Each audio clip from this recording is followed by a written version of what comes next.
Okay guys, I'm gonna point a few connections.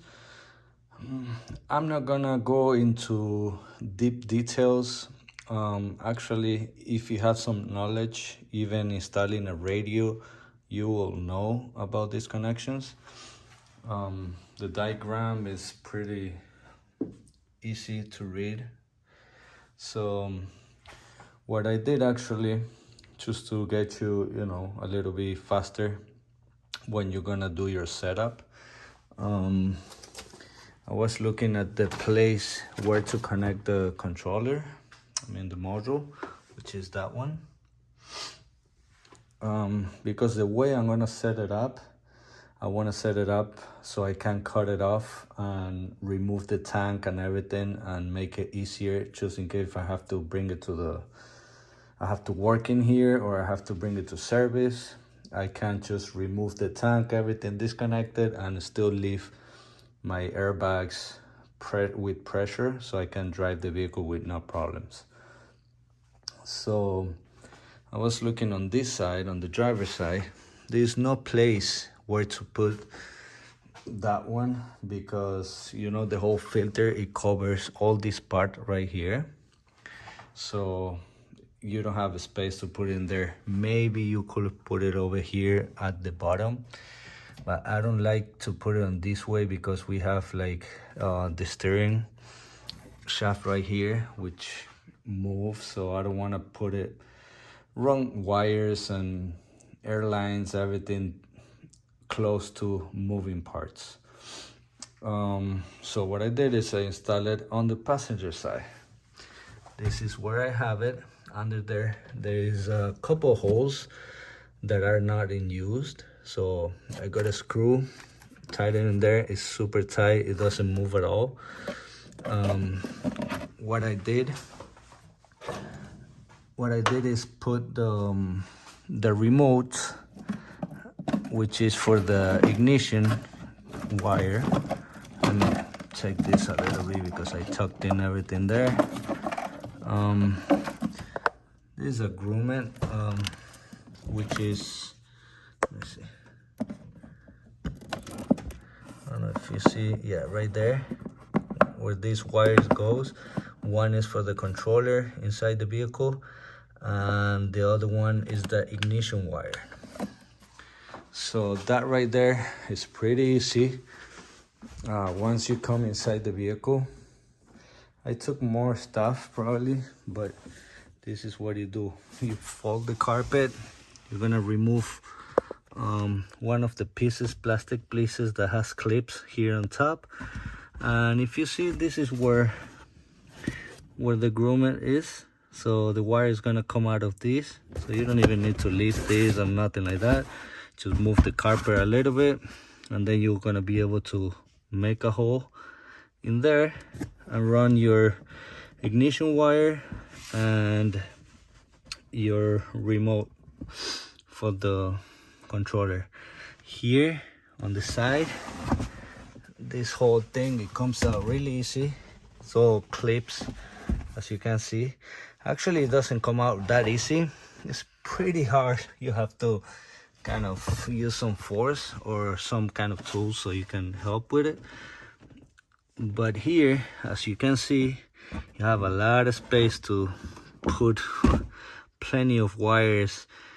Instead of cutting the ignition, I'm gonna tuck it in there, because what I'm gonna probably end up doing, I'm gonna use my ignition wire. I'm gonna use the wireless charger. I have the diagram from Tesla.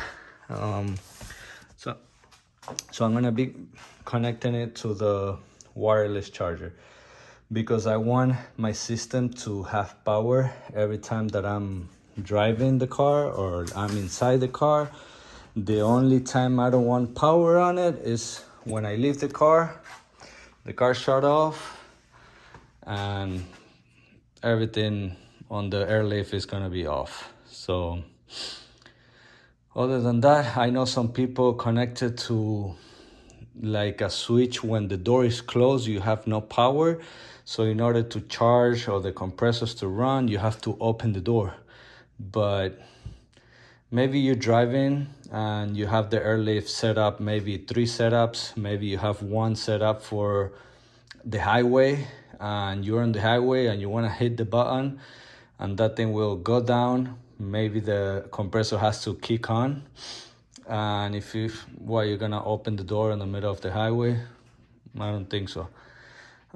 That's just an example. But I like my system to be with power on. Every time I'm inside the vehicle is on, I have power. Once I leave, power will shut off. So now that's what I got. I run that one in there. I bolted this relay is for one of the compressors. Let me see if I can move this. Well, you can see it there. See, there's a hole in there. I just grab a bolt and there you go. So you put it secure. Now I had to, because of the setup that I'm doing with this specific car, I actually cut the positive and negative, the one that you connect to the battery. What I did, is this cable right here, it goes here. This is the positive with the inline fuse that it comes supplied already. And then the ground, I did it on the original ground of the vehicle right here. I took it out, I put my ground in there. It looks clean, everything tied up. I run it through this back, and because I had to cut the wires because they were too long and my power supply is really short distance. This harness is made to install the tank and the compressors in the trunk, so you have plenty of wire. I end up using the extra wire to add for the compressor, because the compressor kind of came with short wires. So now I'm gonna cut this video and then I'm gonna show you how I'm gonna do it, how I'm gonna connect my 2 compressors. But this is the wire that I'm gonna use for the compressor. I run it under this. I was going to run it actually from coming out from here, but the wire will sit on top of this and this might get hot, so I don't want anything, touching the wires that it gets really hot. So I ended up running from this is from the AC, the air that comes in. So I ended up running through here. See, it's right here, tied in here nice. And then this eventually going to come like this and then have my connection in there, which I'm gonna show you next. But if you have any specific question about this wiring, let me know, so I can respond to you and help you out. Even if you need to call me, I can provide my phone number. You can call me and I can go through this installation. I'm gonna be posting the diagram so I can give you exactly where I'm going to connect my ignition wire, if you want to do the same route that I'm doing. Otherwise you have another options, so let's keep going. Okay, on this step I'm gonna be starting on this side. On the driver's side, I'm gonna run the wires to go to the rear wheels, and also the air lines to go to the rear and front driver's side. In order to do that, you're gonna lift the vehicle up, remove the wheel, and remove this plastic, the wheel well cover, to get access, so you can find a way to run the lines and the wires through somewhere here, and then they're gonna go through a tunnel that we have in here all the way to the back. So let's take this off. Okay guys, I removed this wheel well. Now this is the canal that we have over here. It goes all the way back. So what we're gonna do, we're gonna start actually from the rear all the way to the front. And it's so hot in here. I'm in Jacksonville, Florida. It's currently at about 100 degrees. My garage is like an oven right now, but I'm here. So what I did is I tied the wire with the connector and also together with the air light. This. So what we're gonna do is we're gonna pass it through here all the way to the front, and then we keep connecting everything. You see here, you don't need to remove a lot of stuff. So I'll show you later how we finished this setup. Okay, I have the wire and the line almost here. These screws that you see on the bottom, it gets on the way when you're trying to push in the lines. You get stuck in there, so you kind of have to like turn it and keep going until you pass through. I don't know if you can see there. There's my wire on the second screw, and now it's stuck in there. So I'm gonna flip it over a little bit from the back and push it so it goes right through. But if you see, that's right there. That's my wire, and it gets stuck in there. Use, just a little turn and keep pushing, and it will go through. It took me 1 minute to run it through all the way, so it's not bad. Okay, just a quick update where I'm running my line and the wire for the sensor from the rear. This is my line with the sensor cable. I'm gonna put this because I don't know, I always like to get an extra protector where it could rub against this and mess up your line. So just a precaution and extra protection that I like to do. So once you put it in here, follow this.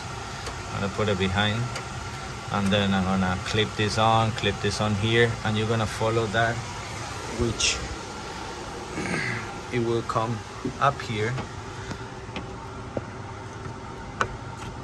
So what I'm gonna do now is secure this somewhere over here so it doesn't even touch anything. Then I run it through here, see over here, and then it goes through the middle, see, in the back, and I have it over here. So now it's pretty easy. I just connect my line and one of the sensors, and that's pretty much it. The hard one is the rear one. Now the front, it's just coming from here. So I'm gonna actually follow the front line. I'm gonna run it through the same place I run this one. All right. Let's keep working on it. Here, removing the rear suspension, pretty easy. I'll remove this cover that it has a few clips on there. Once you do that, this bolt right here on the strut, you have to pull this down because it has like a plastic cover here. So you pull it down, got access to that, which that's 21 socket for that, and then here it will be a 15mm socket to remove the strut. To remove the spring, I'm gonna remove this bolt that goes here. Before you do that, you want to put the jack under it, lift it up, pretty much not all the way up, but most likely almost all the way up, in order to remove this bolt. When you remove this bolt, you're gonna do is drop it, and you see how it loosens the spring. More. There you go. And now the spring is loose. So now with your hands, I need my 2 hands to do it. I'm gonna push this down a little more, and you can see the spring is already loose. And then you continue with the installation. Anyways, you have the manual that comes with it, with the kit, that it kind of tell you what to do. At this point, this is pretty easy. The most complicated part is to install the lines, where you're gonna set up your what is it called, the module, whatever, for the AirLift, and run the sensors, the wiring. I went with the height sensor, but I'm not sure how that will gonna work out. But I tried to do it slow and relaxed, because it's a little bit stressful to set up the sensors, that's all. But if you don't have the sensors, that's even way better and easier. Just connect the airlines and you're set. So let's see how this ends up. Okay guys, this is my ride height. This is how I drive it every day.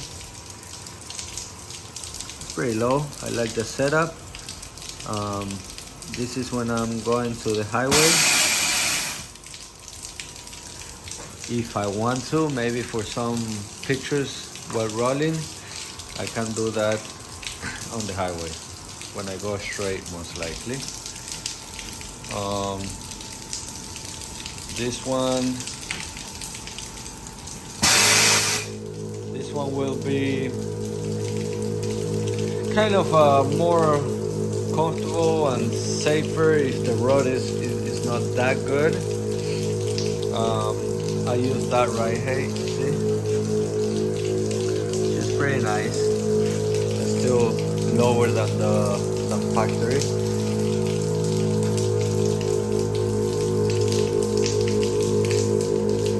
And then it goes a little bit more than that, but it's still kind of, if I gotta go to a, you know, those huge speed bumps or something, look at this. You can fit your phone in there. And this is a Pro Max. So yeah, you can hear the compressor a little bit loud right now. And then this is the air out.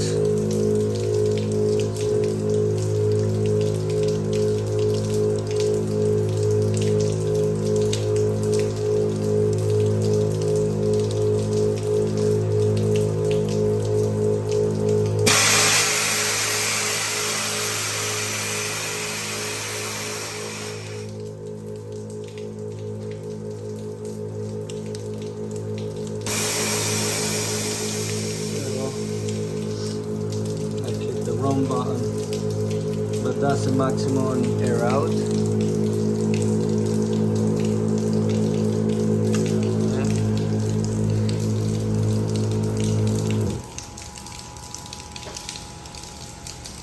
Yeah.